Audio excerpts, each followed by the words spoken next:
बिस्मिल्लाहिर्रहमानिर्रहीम। अस्सलाम वालेकुम तमाम देखने वालों को हमारे चैनल पर खुशामदीद। सर्दियों में चाय का इस्तेमाल तो हर घर में होता है। सर्दी में चाय पीना सबको अच्छा लगता है। बच्चे, बूढ़े, जवान, हर उम्र के अफराद सर्दी में चाय पीते हैं। चाय पीने से हमारे जिस्म को गर्माइश मिलती है, सर्दी का एहसास भी कम हो जाता है।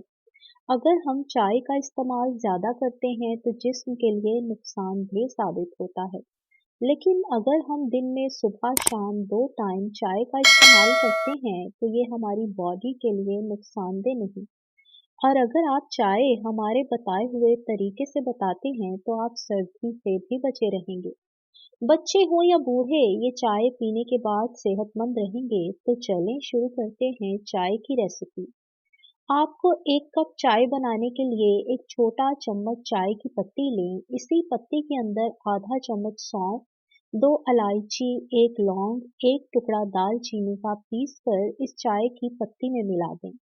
पानी को जोश आने पर ये पत्ती इसमें डाल दें। जब चाय की पत्ती को अच्छी तरह जोश आ जाए तो इसमें दूध शामिल करें। जोश आने पर एक कप में निकालें और गर्म गर्म पेश करें।